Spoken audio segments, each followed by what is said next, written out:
চলে আসলাম ভাইয়ের পেঁপে বাগান দেখাইতে। সাথে ভাই কি কি ফার্নিচার কিনলো সেগুলোও শেয়ার করব। তো সবাই ফুল ভিডিওটা দেখবেন, আশা করি একটু হলেও ভালো লাগবে। সো হ্যালো এভরিওয়ান, আসসালামু আলাইকুম। সবাই কেমন আছেন? আশা করি যে যেখানে আছেন অনেক বেশি ভালো আছেন। আলহামদুলিল্লাহ, আপনাদের দোয়ায় ও ভালোবাসা পরিবার নিয়ে আমিও ভালো আছি। আসলে আমার ভিডিওই দেওয়া হইতেছে না, অনেক দিন হয়ে গেল লং ভিডিও দেই না। তো ভাবলাম আজকে একটু একটা শেয়ার করি। তো এই যে পেঁপে বাগান দেখতে এসে বাগানের ভিতর অনেক শাক হয়েছিল। তো ভাবলাম শাকগুলো উঠাই নিয়ে যাই। আসলে সুন্দর সুন্দর শাক দেখে আর মন মানাইতে পারলাম না, তার জন্য এই যে উঠাইতেছি। আর এই যে আমার মেয়েটা বাইরে হাসি দিতেছে। তো এই যে শাক উঠাই নিয়ে চলে আসলাম বাড়িতে। এখন ফার্নিচারগুলো আপনাদের সাথে শেয়ার করি। এই খাটটা ছিল ছোট ভাইয়ের, আর এই যে সাথে একটা সাইড টেবিল, আর এই যে ড্রেসিং টেবিলটা।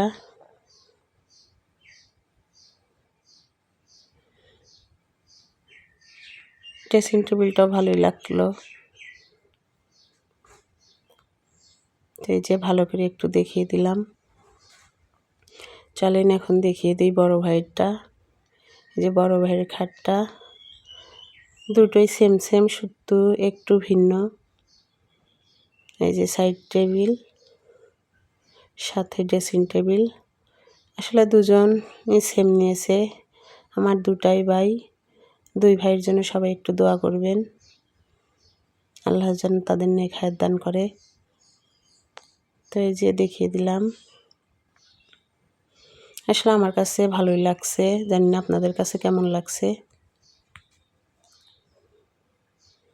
আর এই যে চলে আসলাম ডাইনিং টেবিলটা দেখানোর জন্য। এটাই ছিল সিম্পলের ভিতর ডাইনিং টেবিলটা, ভালোই লাগলো।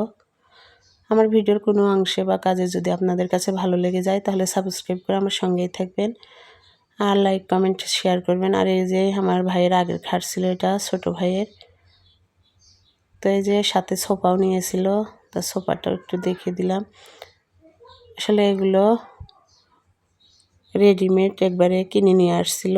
তো সবাই ভালো থাকবেন, সুস্থ থাকবেন। আল্লাহ হাফেজ।